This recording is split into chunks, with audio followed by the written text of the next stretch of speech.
el estilo no es una manda constitucional. O sea, la Constitución no dice nada sobre cómo tiene que hablar el presidente, si tiene que hablar en un lenguaje así o asá, si tiene que usar malas palabras o no. Eso es básicamente una cosa que evaluará el votante, ¿no? Si le gusta o no le gusta, si le parece útil o no le parece útil.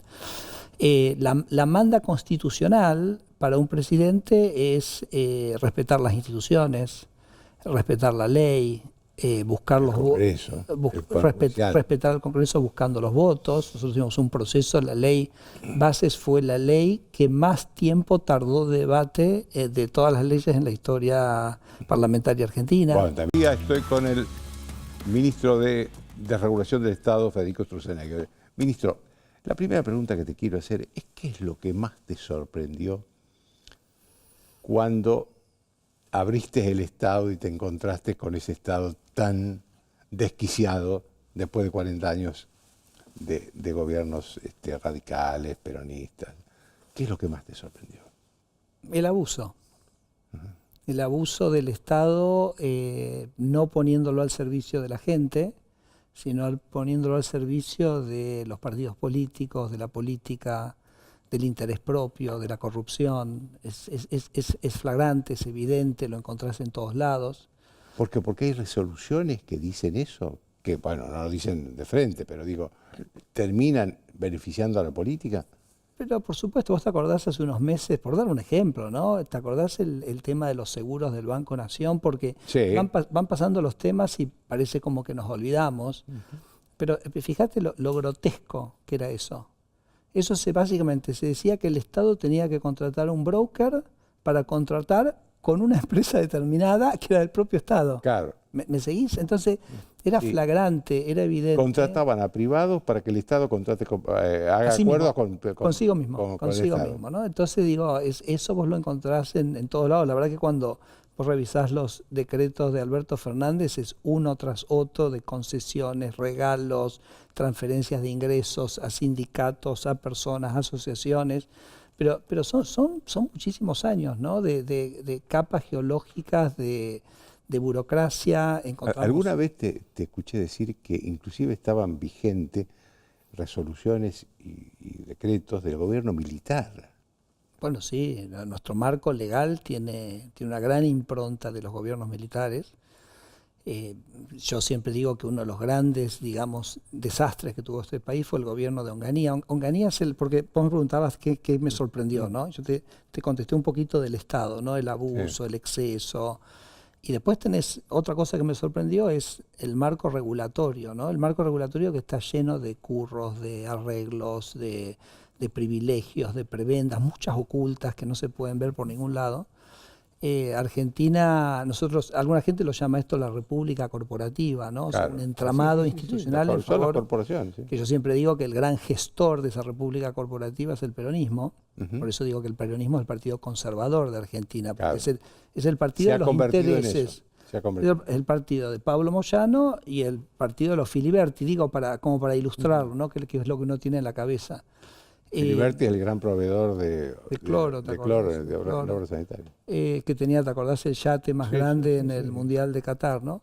Entonces, también es como muy sorprendente ese marco normativo lleno de privilegios. Esa república corporativa arranca en el gobierno de Onganía. Onganía es como el que lo hace ley a toda esa estructura, y después ya no se pudo sacar más, ¿no? ¿Y esas leyes siguen vigentes? Muchísimas, claro, todas las 17.000 son muchísimas, claro, porque una ley que crea un privilegio después crea rentas, y los que tienen esas rentas las usan para, digamos, preservar ese régimen, ¿no?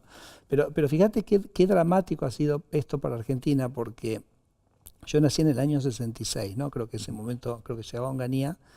Argentina era un país que era, no te digo más rico que España, te digo muchísimo más rico que España.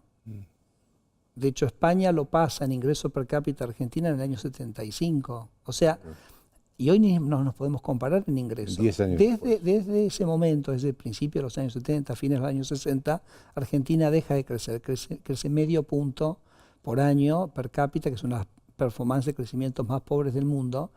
Argentina era un país que tenía 5% de pobres. Y hoy es Argentina que es un país que tiene 50% de pobres. Entonces, pero que esto sea tan evidente, que está en todos lados, Ahora, eso es como muy yo recién sorprendente. estaba hablando de los sindicatos. ¿Qué papel le das vos a los sindicatos en esa decadencia argentina? Bueno, yo siempre digo que Argentina está como que se ahoga en su propio triángulo de las Bermudas, ¿no? Y entonces los tres vértices de ese triángulo es el sindicalismo por un lado, que está lleno, tiene muchísimos privilegios, ¿te acordás? Obras sociales, aportes solidarios, todos de la época de Onganía. Una casta empresaria también llena de privilegios. Obviamente no se puede meter a todo el mundo en esa bolsa. El sector agropecuario, las pymes no están ahí en esa casta, son casi te diría las que sufren a esa casta, y te decía el partido peronista, ¿no? Entonces, y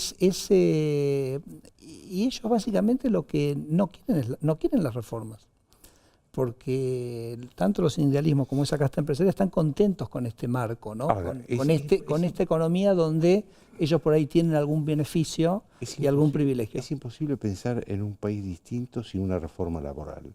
¿Vos crees que es probable una reforma laboral? Ya la hicimos. Bueno, pero... No, es importante el punto, porque es importante tu pregunta, porque a nosotros nos está ocurre, y quizás sea natural, que uno hace ciertas reformas y ¿Pero después... en qué consiste? Ahora te cuento, pero te quería decir esto que es más general. Claro. A veces uno hace ciertas reformas y el sector privado no se anima a tomar esa reforma. Te voy a dar un ejemplo. Desde hace un año las farmacias pueden vender sus medicamentos online. Ninguna farmacia ha decidido vender sus medicamentos online. Hace un año está totalmente desregulado para que, por ejemplo, aviones pequeños puedan conectar las ciudades pequeñas de Argentina como aerolíneas. Recién ahora, el próximo mes, va a empezar una aerolínea, empezar a conectarlo a La Barría, Tandil, Villa María, Venado Tuerto con Aeroparque. Pero digo, a veces es como que el empresariado nuestro estaba como en una caja de cristal o en una jaula. Uno abre la puerta, muy protegido, pero uno abre la puerta, da márgenes de libertad para, digamos, que operen, y como que nadie se mueve, ¿no? Como que cada día estamos tan acostumbrados a eso, tan acostumbrados a que si el Estado, más allá que nuestra Constitución nos dice que toda actividad comercial es lícita, pareciera que si el Estado no nos dice puedes hacer esto y puedes hacer esto, nadie se anima a hacerlo. Entonces, ¿por qué te digo que la reforma laboral ya ocurrió? Están esperando una ventaja del Estado para hacer. Bueno, entonces ese es el chip que hay que cambiar, ¿no? Pero vos me preguntabas de la reforma laboral. Sí. Nosotros, ¿Qué consiste? Consiste en lo siguiente. Uno de los puntos más álgidos, más complejos de la reforma laboral es el tema de los juicios laborales, ¿correcto? Eso es lo que genera una gran incertidumbre para las pymes, para las empresas. Nosotros en la ley base... Sí, se hizo una industria de eso. Una industria. Entonces, pero es el punto central del conflicto y del riesgo, y sobre todo la incertidumbre en una relación laboral, que hace que la gente contrate mucho menos trabajo del que debiera. Nosotros en la ley bases pusimos un artículo donde básicamente permitimos que las empresas y los sindicatos puedan negociar cómo armar esa relación laboral, cómo tratar el tema de la desvinculación laboral con total independencia. ¿Por qué? Y acá es donde hay que entenderlo al presidente como economista, ¿no? El presidente nos dijo, miren, necesitamos una reforma laboral, ¿no? Vos, de hecho, lo ponés acá sobre la mesa. Y nos dijo, hagan una reforma laboral solo si esa reforma laboral va a ser beneficiosa al mismo tiempo para el trabajador y para la empresa. Si ustedes van a hacer una reforma laboral que es a favor de la empresa y en contra del trabajador, no la quiero. Y si van a hacer una reforma laboral que es a favor del trabajador y en contra de la empresa, no la quiero. Y vos me dirás, pero entonces ¿puede ser eso posible? Claro que puede ser posible, porque los que somos economistas sabemos que toda transacción voluntaria ganan los dos, ¿correcto? O sea, cuando yo le compro algo a alguien, yo gano, por eso compro, y el que vende gana, por eso me lo vende. Entonces, ese es el concepto. Entonces, nosotros lo que dijimos es, nosotros no vamos a hacer la reforma laboral. Por eso vuelvo al tema de tomar la iniciativa por parte del sector privado. Nosotros no vamos a hacer la reforma laboral. Nosotros no sabemos cómo hacer la reforma laboral. Porque la reforma laboral que necesita la industria automotriz es totalmente diferente de la reforma laboral que quizás necesita comercio. Quizás comercio necesita una cosa en la capital federal y otra cosa en el noroeste. Entonces son los actores los que saben hacerlo. Entonces nosotros dijimos, vamos a darle a ustedes la posibilidad de renegociar esto en total libertad con una sola condición. Y la única condición que les ponemos es que lo que ustedes negocien si a una empresa no le gusta, la empresa no está obligada a tomarlo. Y si a un trabajador no le gusta, no está obligado a tomarlo. Entonces eso va a obligar a que quienes están negociando esa reforma laboral hagan algo que solo va a caminar si es beneficioso para ambas partes. ¿Okay? Ahora, yo el otro día en IDEA, que di una presentación, les pedí al grupo, había, no sé, 500 personas, 600 personas, que levanten la mano aquellas personas que estaban en sectores que estaban trabajando con los sindicatos en definir, porque nosotros dijimos, el Estado se corrió, nadie levantó la mano, ¿no? Alberdi decía, hay una frase increíble que dice, ¿qué le pide la riqueza a las leyes para reproducirse y acrecentarse? ¿Qué le pide la riqueza a las leyes? Y dice Alberdi, lo mismo que le pedía Diógenes a Alejandro Magno.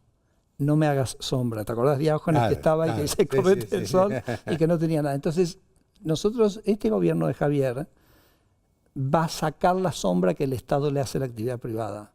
Pero cuando el Estado se corre, el sector privado tiene que dar un paso hacia adelante. Claro. ¿Okay? Entonces, es muy interesante que vos traigas este punto, porque yo te diría, el gobierno ya hizo la reforma laboral. Ahora el desafío es del sector privado y tenemos que salirnos del chip de que el Estado te va a decir cómo hacer todo, abrazar esa libertad y avanzar y resolver los problemas. De todos modos, falta reforma laboral de la vida interna de los sindicatos, porque no es posible que hay dirigentes. Es el único sector de la dirigencia política que tiene pero eso es otro dirigentes previos a la dictadura militar. Sí, eso es otro tema que es, digamos, sobre la democracia sindical, etcétera, que me parece que también es algo, pero también está buenísimo lo que vos decís, porque a veces de Argentina se dice como que Argentina es como un lío bárbaro, ¿correcto? Claro. Pero vos decís, pero los dirigentes sindicales están hace 40 años. Claro. Eso me parece bastante estable a mí. Y cuando hablamos de esa casta empresaria, por ejemplo, te tomo AEA, ¿no? Que es los grupos empresarios, se creó en el año 2002. Si miramos la foto de AEA en el 2002 y ahora son lo mismo. Bueno, entonces, lo que pasa es que AEA reúne a los dueños siguen siendo los mismos dueños. Está bien, pero lo que digo es, en Estados Unidos, los empresarios que son relevantes en los 2020 no tienen nada que ver con los empresarios que son relevantes en el 2010 o en el 2000, ¿ok? En los 90 eran Jack Welch, era General Electric, era Chevrolet, era después era Microsoft, termina siendo Elon Musk, ¿me seguís? Entonces es como que es mucho más dinámico el sistema. Acá son siempre lo mismo. Entonces digo, Argentina, en realidad su problema no es su inestabilidad, sino su estabilidad. ¿Qué estabilidad? La estabilidad de ese status quo. Y ese status quo es lo que generó, que lo creó Onganía, que hizo que Argentina no crezca por 50 años, y eso es lo que Javier llama el modelo de la casta, ¿no? Esas son las castas, y el resultado de esa casta es pasar de una sociedad que tenía 5% de pobres a una sociedad que tiene 50% de pobres. Ya que hablaste del discurso del presidente, quiero preguntar tu opinión sobre el estilo del presidente. Pero tenemos que ir a una pausa y Dale, hablamos de eso. Una pausa.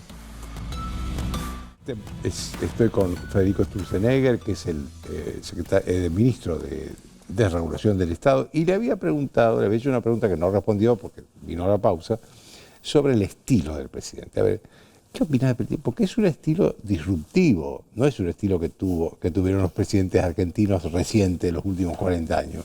A ver, yo creo que los presidentes difieren de estilo, ¿no? O sea, uno tiene presidentes o líderes que, digamos, trabajan mucho sobre la empatía y un discurso muy, muy tranquilo, que se me ocurre Gandhi o Mandela, ¿no? Serían como eso. En el caso de Gandhi, en un momento, después de la independencia, está por volar en pedazos Calcuta, y Lord Mountbatten le dice, vaya usted a Calcuta porque usted es más poderoso que todo mi ejército. Claro. ¿Okay? Entonces, bueno, ese es un estilo. Después hay otros líderes que trabajan por ahí con la ironía. Por ejemplo, Churchill, ¿te acordás que tenía una muy fina ironía? O Ronald Reagan era un tipo que se pasaba contando chistes, o sea, gobernaba contando chistes. Menem era un poquito así también, ¿no? Sí. Que se reía un poco de sí mismo. Y después tenés presidentes que tienen un estilo más confrontativo, ¿no? Más de debate, más de defender sus ideas, quizás conscientes de que parte de su legado es una transformación cultural y dar ese debate. Yo ahí se me ocurre un nombre clarísimo que se me ocurre es Teddy Roosevelt, Teddy Roosevelt es un presidente de Estados Claro, Unidos. que ese, Sí, a el principios presidente del 20, anterior pero del era- Roosevelt que conocemos, que pero es era- más famoso, digamos. Era famosísimo, tío, creo. era famosísimo porque era un tipo, un peleador, o sea, hay libros escritos, ¿no? Un gran debatidor. Y nosotros también tenemos un gran presidente muy polémico que es Domingo Faustino Sarmiento, ¿no? O sea, Sí, los que, Sarmiento los que era- lo conocen En saben sus que era, escritos y en sus discursos era muy- era un viejo cascarrabias tremendo. Yo hoy justamente sabía, Joaquín, que me vas a preguntar esto, sabía que me ibas a preguntar esto. Entonces estaba mirando alguna de las citas, las cosas que le decía Sarmiento al Congreso. No te puedes imaginar, después buscarlo, las cosas que le decía, que no laburan, que esto todo, yo acá estoy rompiéndome el traste todo el día y laburan 2 horas por día, bueno, de todo le decían. Entonces yo creo que Javier claramente se inserta en ese estilo, pero déjame decirte lo siguiente, el estilo no es una manda constitucional. O sea, la Constitución no dice nada sobre cómo tiene que hablar el presidente, si tiene que hablar en un lenguaje así o asá, si tiene que usar malas palabras o no. Eso es básicamente una cosa que evaluará el votante, ¿no? Si le gusta o no le gusta, si le parece útil o no le parece útil. La manda constitucional para un presidente es respetar las instituciones, respetar la ley, buscar los Congreso, el Poder Judicial. respetar al Congreso buscando los votos. Nosotros tuvimos un proceso, la ley Bases fue la ley que más tiempo tardó debate de todas las leyes en la historia parlamentaria argentina. Bueno, también era una ley que tenía 500 y tantos artículos. Bueno, lo que sea, pero fue una ley donde el presidente decide interpelar al Congreso y darle al Congreso la oportunidad de explayarse y de sentar posición sobre un montón de temas. Tenemos una agenda legislativa riquísima de acá al año que viene. Es decir, que yo creo que es un presidente que el presupuesto. es un presidente que ha respetado todos los fallos judiciales. Es un presidente que es el primer presidente en la democracia que le han rechazado un DNU. Es decir, yo a veces esto como que me parece increíble porque lo que es un problema a veces no es el estilo, sino que vos qué haces con las instituciones. O sea, venimos de un gobierno anterior que violó todas las libertades civiles, nos encerró 1 año, no compró las vacunas, de un gobierno anterior que atacó la Corte Suprema de Justicia, que intentó la democratización de la justicia, ¿te acordás? Estamos hablando de Cristina. Ahí ya estamos hablando de Cristina, pero esas son las cosas que son problemáticas. Me pone un poco loco porque ese grupo, el grupo que había hecho se erigía como los defensores de la democracia, ¿no? Y yo siento que este es un momento extraordinario de nuestra democracia, porque, ¿te acordás, Joaquín, tantos años hablando del Congreso siendo una escribanía, ¿correcto? Sí, sí. Yo a veces cuento una historia que cuando yo era diputado había mayoría del kirchnerismo en ambas cámaras, ¿no? Entonces llega un proyecto de ley y yo lo voy a ver al miembro informante del kirchnerismo para decirle que había un error en el proyecto del Ejecutivo. Y lo miro y me dice, uy, tenés razón, acá hay un error. Te digo, listo, corregilo. Entonces me dice, no puedo decir que alguien del PRO, de Juntos por el Cambio, me hizo un cambio. No puedo hacer. Le digo, no digas nada, vos corregilo, porque el problema es que salgan leyes que estén bien. Claro. Me dice, Federico, te pido, sabes que no puedo. No me dejan cambiar Ni una coma. al miembro informante del partido oficialista que tenía mayoría en ambas cámaras. Entonces, ¿esa es la democracia que nos parece que es más interesante o mejor? ¿O esta democracia polémica, donde el Congreso se enoja con el presidente, le saca leyes, el presidente las tiene que votar, tiene que sostener el voto, intentan darle vuelta el veto, el presidente las veta, intentan darle vuelta al veto, donde el presidente pone sobre la mesa un montón de temas para que el Congreso discuta? Me parece que es un momento muy lindo de nuestra democracia y que tenemos que disfrutarlo, ¿no? Porque, bueno, y en ese contexto el presidente tiene este estilo, que es un estilo apasionado, de una persona ¿Vos que crees que defiende... puede cambiar, moderarse? No. No sé, no sé tampoco si debiera, ni me corresponde a mí hacer una opinión sobre eso, pero él tiene ese estilo, pero es un estilo que sí te puedo decir que viene de una pasión increíble por este país, por una pasión increíble por las ideas que tiene. Es una persona que no le rehúye ni le tema ningún debate, que está dispuesto a dar todos los debates y que yo creo que está logrando a cosas como increíbles, porque él, en algún sentido, al enfrentar y dar el debate, empieza a cambiar las perspectivas de las cosas. Y déjame darte dos ejemplos.